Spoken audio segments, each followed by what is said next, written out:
Ja, og det var så historien om den grønne hat. Nu skal vi over til det uoplagte vejr, hvor at Vibe, hun har en reportage ude fra marken. Jeg gider ikke. Kom nu, Vibe, du kan godt komme med et eller andet. Jeg gider ikke langt mere.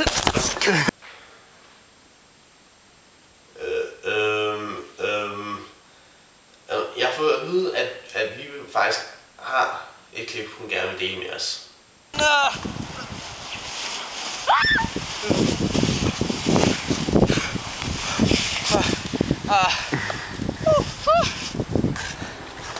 Ja, og vi siger tak til Vibe for den herlige reportage. Nu skal vi over til Camerosa og Eva, som vil forklare os om polarfronter og give os en 6-døgnsprognose. I dag vil vi se på en vejrudsigt for den 27. oktober 2010. Det vi ser på det her billede er, hvordan polarfronten i de her uger har en effekt på det klima, vi har i Danmark, og den nedbør, det fører med. Om sommeren ligger polarfronten mod nord, op i det nordlige Norge, omkring Grønland og omkring Nordpolen, i de polare områder. Men om vinteren trækker den længere ned mod syd over det nordlige Europa, blandt andet Danmark, som ligger her. Det vi kan se her er, at polarfronten ligger i bølger omkring her, hvor vi har lavtryk og lavtryk her, et højtryk her og et yderligere lavtryk her. At den kolde luft kommer herfra, ikke? Og den kolde luft kommer herfra, og den varme luft kommer op her. Okay, så siger jeg, at fronter. Det skaber fronter. Desuden, det er polarfronten ligger i bølger, som vi kan se her, og bevæger sig fra vest mod øst. Det skaber en masse varmefronter og koldfronter, og dermed en masse skiftende vejr for blandt andet Danmark. Det, der sker ved varmefronter og koldfronter, er, at den varme luft bliver kilet op over den kolde luft, bliver nedkølet, og derved giver det sig til at regne. Ved en varmefront skal den varme luft selv kile sig op over den kolde luft, og det kan godt tage ret lang tid, fordi den kolde luft er tungere og mere massiv.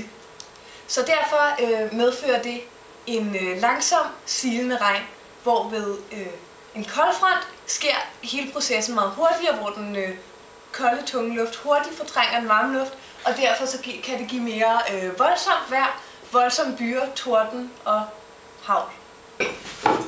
Ja. Her ser vi så et satellitbillede tilsvarende til det kort, vi lige har set på. Det vi kan se er, at der ligger lavtryk her og her, et højtryk her og et yderligere lavtryk hernede. De grønne områder er der, hvor det regner, så vi kan se, at lavtrykket hiver noget regn med op til Danmark. Det giver nogle temperaturer, som vi kan se her på vores temperaturkort, hvor der netop har passeret en koldfront, og der kommer en mellemliggende periode, og en varmefront trækker ind over Danmark igen. Jeg har ikke mere at sige. Og nu til 6-dagesprognosen. I morgen og torsdag vil der være let nedbør, men det vil aftage i løbet af ugen, hvor det i stedet for vil blive en smule slud. Og der vil være frisk til hård vind fra sydvest. Den aftager i løbet af ugen, og vi kommer helt ned på omkring 6 meter i sekundet. Nattetemperaturerne vil være omkring 6 grader, og dagstemperaturerne op omkring 10 grader.